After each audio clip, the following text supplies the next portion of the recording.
I met Daniel at the Seaport Harvest Festival during my second year of culinary school. I was volunteering at a food stall, sweating over a portable grill, trying to keep lamb sliders from charring when this guy in a hoodie kept hovering near the register. Turns out, he wasn't a customer. He was scoping out vendors for some new restaurant app he was developing. He smiled when I caught him staring. "Sorry, just trying to see if your sliders are photogenic enough for our homepage." We started dating a month later. 3 years after that, we got married at a courthouse in Portland, Maine, with just my mom, my roommate, and Daniel's best friend, Liam. Victor, Daniel's father, didn't come. Neither did Helena, Daniel's mother. Their excuse was some prior engagement, but we knew better. Victor thought I was beneath them. I wasn't legacy. Not like Helena, who had been raised in a Michelin-starred family kitchen. I didn't come from generations of chefs or sommeliers. Just my mom, a high school cafeteria worker, and my dad, who bailed when I was 10. Victor never said the words outright, but he made his disapproval obvious. His smiles were tight. His compliments, rare and clipped. I once overheard him mutter to Helena after a brunch I cooked, "She's got decent instincts." For someone self-taught. That was Victor's version of a glowing review. Still, I kept showing up. I figured if I just worked hard, if I made an effort, they'd come around. Then came Victor and Helena's 35th wedding anniversary dinner. It was held at their restaurant, Arden's Hearth, just outside Boston. Daniel and I arrived late after my shift ran over. Everyone was already seated at this long, candlelit table with crisp white linens and 6 courses on the way. I smiled, kissed Helena's cheek, and Victor barely glanced up. But halfway through the meal, just as dessert arrived, he stood and tapped a wine glass. "I want to say something," Victor said, voice gravelly with emotion. "Life is short. Health fades. I want to hold a grandson in my arms before I go. A Heller boy. Someone who will carry on the name, the palate, the passion." The table fell silent. Then Sophia, Daniel's older sister, folded her napkin and said, "That's not happening, Dad." Her voice cracked. "I've been trying for 7 years. 3 miscarriages. For failed IVF rounds. I can't do it again." Helena reached for her hand. Daniel stared down at his plate. Victor wiped a tear, nodding slowly. "Then maybe it's time for someone else in the family to step up." I felt the heat rise in my face, but I said nothing. Later that night, when we got home, I asked Daniel if Victor's little speech had been aimed at us. He shrugged. "He just likes to stir things up," he said. "Don't read into it." But I knew better. Something had shifted. Something ugly was beginning to stir. It happened on a Tuesday. Daniel's phone rang just after 7 a.m. He was shaving, I was flipping eggs. His face turned pale before he even answered. "It's Helena," he said, already pressing it to his ear. We were at the hospital within 20 minutes. Sophia had swallowed a handful of sleeping pills. Liam found her passed out in the bathroom. They pumped her stomach. She was groggy but conscious when we arrived. Her voice was a whisper. I just wanted it to stop. Victor sat stiffly in the corner of the room, arms crossed, lips pinched like he was holding back a scream. He didn't look at Sophia. He looked at me. "This wouldn't have happened if you hadn't been wasting time," he snapped. I blinked. "What? You're the young one. Healthy, married to my son, and still no child. You let Sophia carry this burden alone while you what? Bake cakes and travel to food expos?" Daniel flinched. "Dad, stop. No. She needs to hear this. We're not immortal. I won't be around forever. The Heller name, our work, our vision, it has to continue. That legacy needs a body, not more excuses." Later, when we were back in the car, Daniel didn't say much. He stared ahead, hands gripping the wheel. "He's just panicking," he mumbled. "It's how he copes. By blaming me for your sister's overdose?" I didn't say it was okay. Just try to ignore him. But I couldn't, and I didn't. A few nights later, we had dinner at Helena and Victor's place. The tension was sharp enough to cut. Helena served duck confit. Victor opened a 1998 Chateau Margaux. Midway through the second course, he raised his glass and said, "We may have to consider less traditional options. An unconventional solution, if you will, for the good of the family." Helena shot him a warning glance. Liam kept his eyes on his plate. Sophia barely touched her food. I looked at Daniel. His face was blank. "What does that mean?" I asked. Victor smiled faintly. "It means we adapt. When the old paths close, we forge new ones." I didn't like the way he looked at me when he said it. After that night, I started noticing things. Whispered phone calls between Sophia and Daniel. Long chats between Liam and Victor in the courtyard. Conversations that stopped when I entered a room. Daniel grew distant, distracted. He brushed off my questions. "You're imagining things," he said. "Everyone's just stressed." But it wasn't stress. It was planning. Something was happening behind my back, and I could feel it in my bones. And Daniel, my husband, my partner, was lying to me. I knew something was wrong the moment I stepped into the house. It was too quiet. The lights in the living room were on, but no music, no TV, no sound from the kitchen. Just silence. Then I saw them. Victor, Sophia, Liam, and Daniel, all sitting stiffly on the couch like a damn jury. My stomach dropped. "What's going on?" I asked. Victor stood first. Always the ringleader. "Clara, we've come to a decision." "A decision?" I laughed nervously. "About what?" "You all look like someone died." Victor's face didn't move. "No one died. But someone must live. A child. An heir." I blinked. "What?" He cleared his throat. "You and Daniel have been stalling. I understand modern women have ambitions, but our family doesn't have time to wait for you to finish playing chef. Sophia cannot carry, and we must secure the Heller name. So here's what we're going to do." He looked toward Liam like he was about to introduce the best man at a wedding. "You will conceive a child with Liam." At first, I honestly thought he was joking. I barked out a laugh. "Wait. What?" "I'm sorry, are you drunk?" Victor didn't flinch. "This is not a joke. Daniel is not ready. You have no children, and Sophia has suffered enough. But Liam is healthy. You're still of childbearing age. It's simple. Logical." I looked at each of them, waiting for someone, anyone, to speak up, to say this was insane. But Sophia was nodding slightly, like she'd rehearsed this. Liam kept his eyes down. And Daniel, he just sat there, staring at the floor. "Daniel," I said, my voice sharp, "please tell me you didn't agree to this." He didn't look at me. It's not what it sounds like." "Oh, it's exactly what it sounds like," I snapped. "Your father wants me to sleep with your sister's husband, and you're just sitting there?" Victor stepped forward. "This is about duty, Clara. Family. Blood. You married into this legacy. You knew what it meant." I stood frozen for a second, then something in me broke. "You people are out of your minds."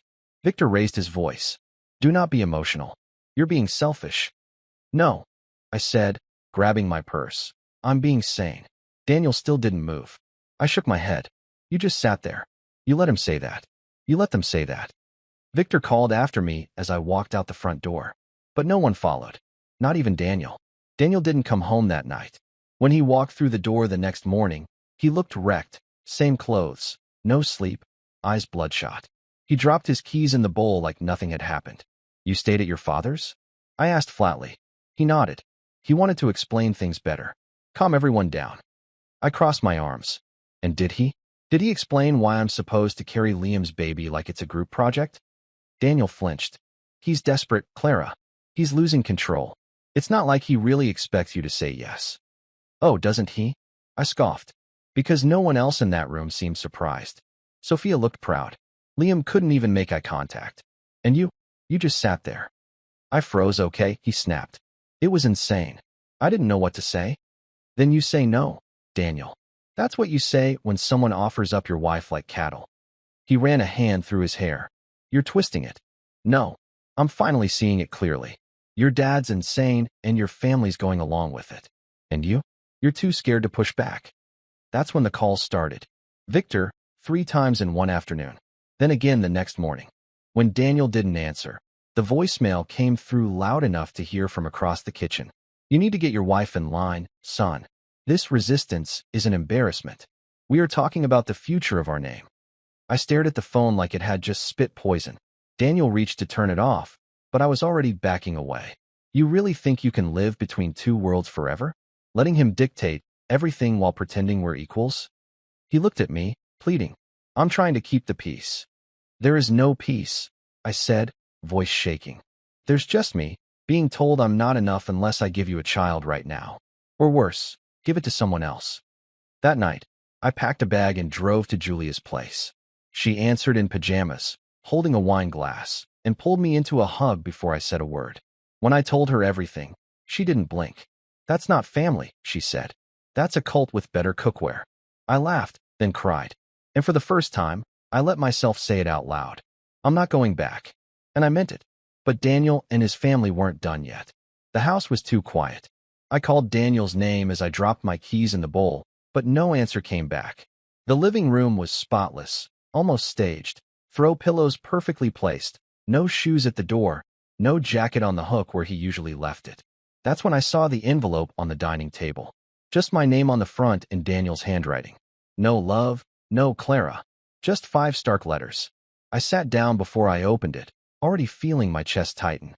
Clara, I've gone with Sophia and Liam to the lake house for a few days. A family retreat.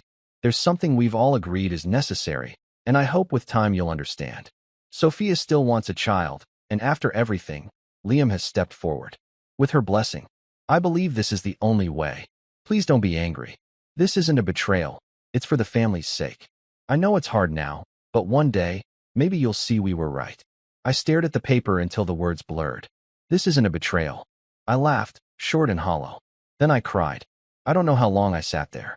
An hour? 2. I didn't move, just kept rereading it, hoping I'd misunderstood. That it was a sick prank. A test. But no. He was gone. And he had chosen them. I wandered into our bedroom. The closet was neater than usual. A few of his things were missing. A suitcase, his brown loafers, his charger. Methodical. Planned. On the nightstand, his wedding band was gone. Mine was still on. I yanked it off and dropped it into a ramekin on the dresser. Then I moved on instinct. Packed a bag. Just essentials. Booked the flight to Lisbon using the backup credit card he didn't know I had. Texted Julia one word. Leaving. Then I deleted every social account, every inbox, every trace. In the kitchen, I left a second note. Shorter than his. No emotion. Just the truth.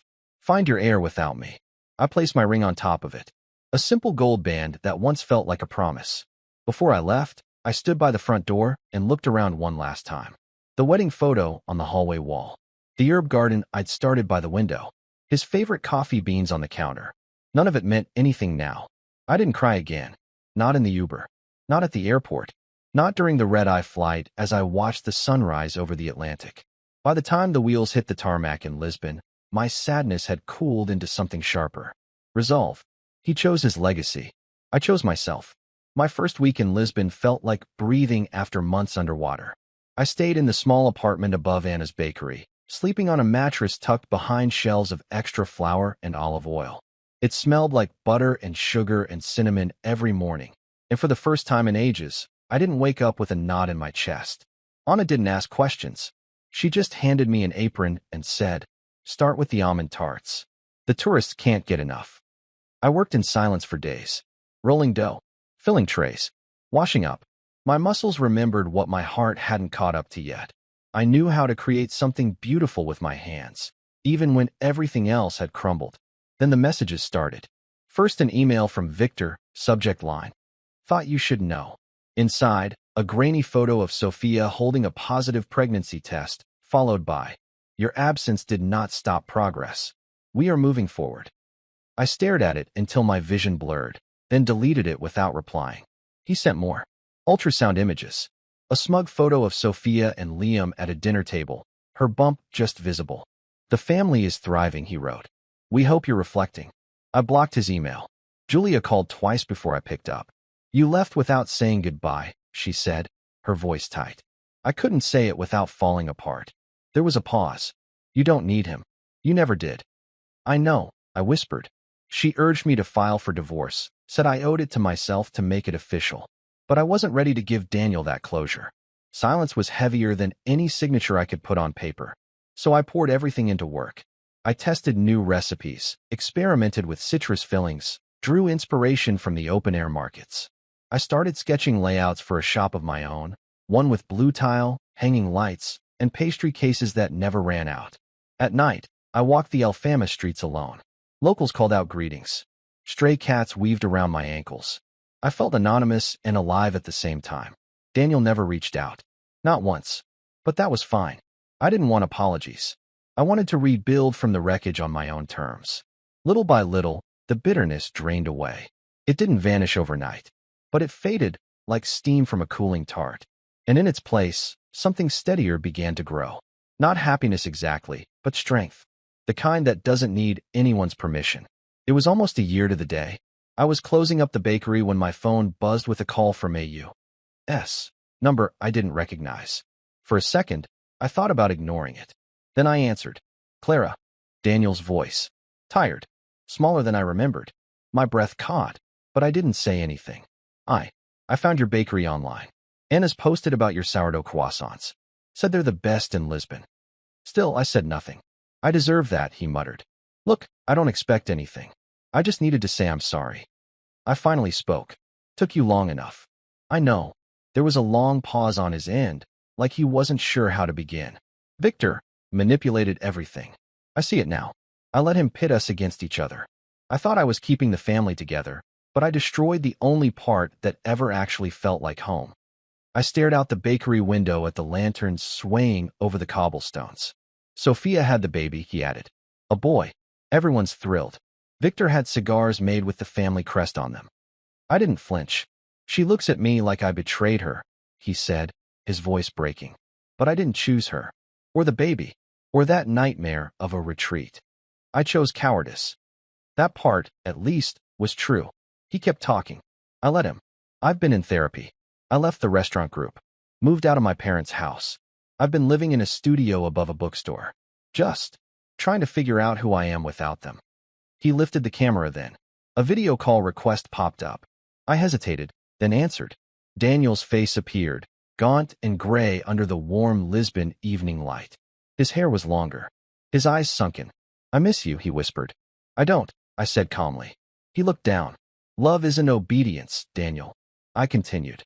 It's not silence. It's not sacrifice to the point of erasure. You chose them over me, over us. And now you're living with that choice. His voice cracked. I didn't know how to fight them. But you knew how to lose me. I held the screen for one more second, then ended the call. Blocked the number. Silence. No buzzing. No guilt. Just peace. I stepped outside into the night market, where music played and steam rose from food stalls. The city hummed around me. Alive, chaotic, full of flavor and freedom. I walked toward the lights, heart light for the first time in months. My life wasn't a legacy. It was mine.